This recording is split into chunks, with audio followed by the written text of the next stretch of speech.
Saudara-saudara yang dikasihi Tuhan, di hari Pentakosta ini, mari kita menyegarkan ulang pemahaman kita tentang karya Roh Kudus berdasarkan uraian dalam Bilangan pasal 11 ini, dan kita bandingkan dengan konteks murid-murid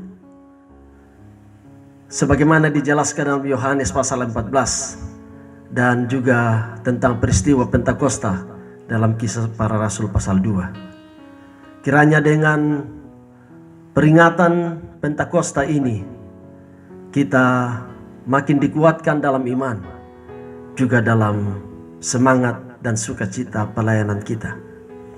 Ada 3 pertanyaan yang akan menuntun kita dalam perenungan kita saat ini.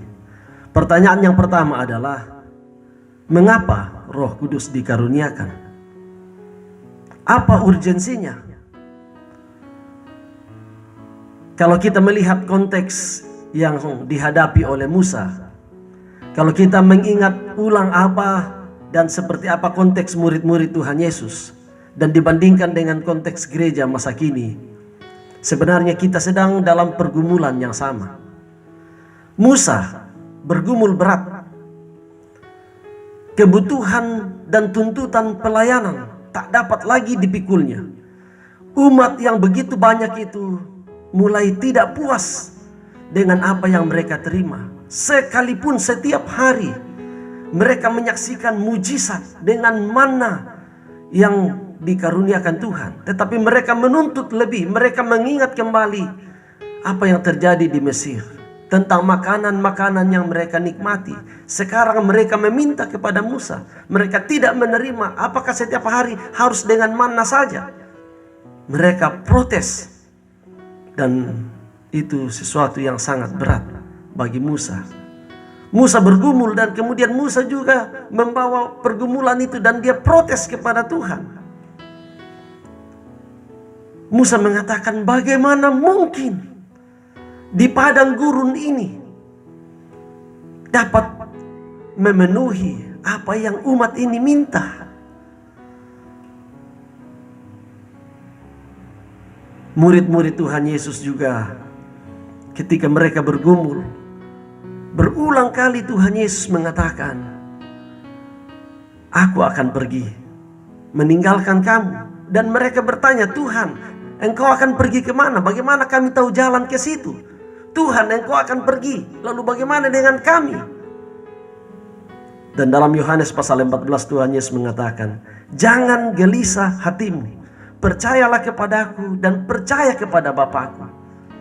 Kamu tidak akan sendiri. Roh penolong, roh penghibur, roh kebenaran itu, yaitu Roh Kudus, akan dikaruniakan kepada kamu. Saudara-saudara yang dikasihi Tuhan, begitu juga dengan konteks gereja saat ini.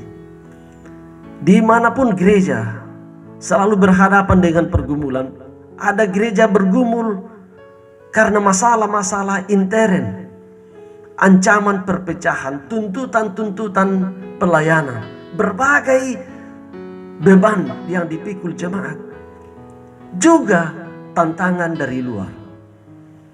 Tuntutan sikap apa yang harus kita sebagai gereja ambil berhadapan dengan berbagai persoalan berbangsa bernegara, persoalan di tengah-tengah lingkungan masyarakat.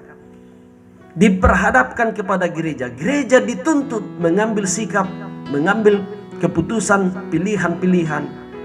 Dan kadang ungkapan ini muncul, apa yang dapat kita lakukan? Tidak mungkin kita dapat berbuat sesuatu dalam situasi seperti ini. Musa mengatakan kepada Tuhan, tidak mungkin Tuhan. Tetapi Tuhan mengatakan dalam Bilangan pasal 11 ayat 23, masakan kuasa Tuhan akan kurang untuk melakukan itu? Sekarang engkau akan melihat apakah firmanku terjadi kepadamu atau tidak. Saudara-saudara yang dikasihi Tuhan, Roh Kudus dikaruniakan karena kita tidak dapat bertahan, kita tidak dapat berbuat apa-apa dengan mengandalkan kekuatan kita sendiri. Roh Kudus dikaruniakan supaya kita dituntun, supaya kita beroleh hikmat untuk sungguh memahami kebenaran firman Tuhan, supaya kita dikuatkan, bahkan dihiburkan di dalam berbagai pergumulan dan beban yang diperhadapkan kepada orang-orang percaya. Roh Kudus dikaruniakan untuk menolong kita. Di mana ada ungkapan tidak mungkin, di sana menjadi mungkin karena kuasa Tuhan. Jadi saudara-saudara yang dikasihi Tuhan, apapun pergumulan kita, apapun beban kita, di hari Pentakosta ini mengajar kepada kita, berserulah kepada Tuhan. Andalkanlah tuntunan Roh-Nya yang kudus. Dalam tugas dan pelayanan kita, mari memohon tuntunan dan kekuatan daripadanya. Pertanyaan yang kedua adalah, kepada siapa kerja kuasa Roh Kudus ini dapat dinyatakan? Siapa saja yang dapat menerimanya? Ini sering menjadi isu yang panas dalam relasi antar gereja, antar kelompok. Ada yang mengklaim bahwa di sini ada Roh Kudus bekerja dan menuding yang di sana atau yang di situ tidak ada Roh Kudusnya. Kita tidak bisa pungkiri, kita tidak bisa bersembunyi. Perdebatan di antara para teolog, para pemimpin gereja sering membuat kita malu bahwa inikah yang menjadi contoh orang-orang yang dipimpin Roh saling berdebat, saling mengklaim. Mari belajar dari apa yang terjadi dalam Bilangan pasal 11. Musa bergumul berat, berbeban, dan Tuhan menyediakan jalan keluar. Tuhan meminta Musa memilih 70 tua-tua Israel yang akan diperlengkapi untuk membantu Musa dalam pelayanan. 70 orang ini diminta untuk berkumpul di kemah suci dan akan diperlengkapi. Tetapi yang terjadi adalah hanya 68 yang hadir dari yang dicatat, ya, dari yang dipilih. Dan 68 ini semua kemudian kepenuhan dengan kuasa Roh Kudus dan mereka bernubuat seperti nabi. Di mana yang 2 orang? Yang 2 orang itu Eldad dan Medad. Kita tidak jelas, tidak diuraikan apa alasannya mereka tidak menghadiri pertemuan yang seharusnya mereka hadiri. Mereka tinggal bersama umat di perkemahan. Tetapi apa yang terjadi di sana? Kedua orang ini pun kepenuhan kuasa Roh Kudus. Lalu Yosua datang kepada Musa setelah mendapatkan laporan bahwa 2 orang ini juga kepenuhan Roh Kudus, padahal mereka tidak hadir dalam proses di kemah suci itu. Lalu Yosua mengatakan kepada Musa, ini harus dihentikan, ini harus dicegah. Tetapi Musa menjawab Yosua, jangan, tidak. Bahkan Musa mengatakan, andaikan saja. Atau ya,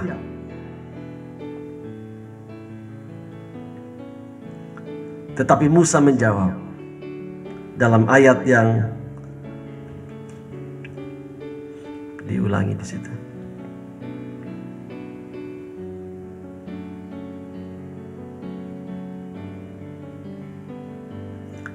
Tetapi Musa menjawab,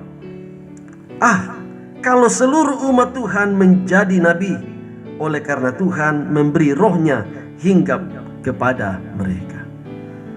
Saudara-saudara yang dikasihi Tuhan, persoalan yang sama pernah dihadapi murid-murid Yesus dalam Injil Lukas pasal 9. Murid-murid datang menyampaikan kepada Tuhan Yesus bahwa di sana ada orang yang mengusir setan dalam namamu, dalam nama Kristus.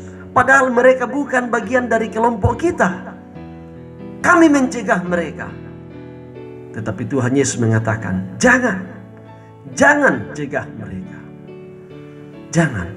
Dalam Injil Lukas pasal 9 dikatakan di sana, Tuhan Yesus mengatakan, jangan kamu cegah, sebab barang siapa tidak melawan kamu, ia ada di pihak kamu. Saudara-saudara yang dikasihi Tuhan, sungguh sangat jelas bahwa kepada siapa roh itu dikaruniakan, itu adalah wewenang mutlak otoritas Tuhan. Bukan sesuatu yang akan menjadi perdebatan kita. Tuhan memberi kepada yang dikehendakinya. Tuhan memberi kepada yang dipilih, kepada yang dipanggilnya, yang percaya. Sebagaimana diuraikan dalam 1 Korintus, pergumulan perdebatan tentang kuasa Roh Kudus sungguh sangat jelas bahwa kuasa Roh Kudus dikaruniakan sesuai dengan kehendak Allah sendiri, yang mengaruniakan kepada tiap-tiap orang menurut kehendaknya. Jadi saudara-saudara yang dikasihi Tuhan, bersyukurlah kita sebagai gereja, sebagai persekutuan orang percaya, bahwa kita ada dalam persekutuan ini karena Tuhan mengasihi kita. Tuhan memilih dan memanggil kita. Dan biarlah kita membuka diri kita, kuasa Roh Kudus berkarya dalam diri kita, dalam hidup kita, dalam persekutuan kita, dan Tuhan dimuliakan. Yang ketiga adalah di tengah dilema atau kebimbangan atau banyaknya pertanyaan, dengan banyaknya bentuk-bentuk pengajaran, bentuk-bentuk pelayanan, orang kemudian bertanya, apakah ini karena kuasa Roh Kudus? Apakah yang di situ karena kuasa Roh Kudus? Bagaimana kita mengetahuinya? Dalam 1 Yohanes pasal 4 ayat pertama dikatakan, ujilah setiap roh. Memang segala sesuatu patut untuk diuji. Karena sangat jelas dalam firman Tuhan, Roh Kudus itu dikaruniakan demi pelayanan, untuk mendukung pelayanan, untuk menolong, memperlengkapi hamba-hamba Tuhan, orang-orang yang dipakai Tuhan untuk melayani, supaya jemaat itu dibangun, damai sejahtera dialami oleh umat Tuhan. Roh Kudus dikaruniakan dengan memberikan berbagai bentuk talenta, karunia-karunia kepada setiap orang percaya, supaya jemaat itu bertumbuh dan dibangun dan menghasilkan buah-buah bagi kemuliaan Tuhan. Sehingga benarlah bahwa tidak salah untuk bertanya dan merenungkan, apakah ini, apakah itu, apakah yang di sana itu dari kuasa Roh Kudus? Karena memang di dalam Injil Yohanes dikatakan,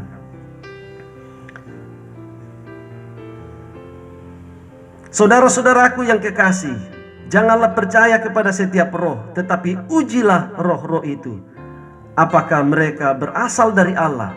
Sebab banyak nabi-nabi palsu yang telah muncul dan pergi ke seluruh dunia. Karena itu, saudara-saudara yang dikasihi Tuhan, mari kita dengan rendah hati senantiasa mau dituntun oleh kuat kuasa Roh Kudus, oleh hikmat dan kebenarannya. Sehingga dengan rendah hati kita akan selalu menguji pikiran kita, sikap kita, tindakan kita. Apakah dengan pilihan dan keputusan ini Kristus dimuliakan? Apakah dengan pemahaman ini dan pengajaran ini jemaat itu dibangun dan makin dikuatkan? Apakah dengan sikap kita, dengan tindakan kita, apakah keputusan-keputusan kita berkenan sesuai dengan firman Tuhan? Tuhan dimuliakan. Amin.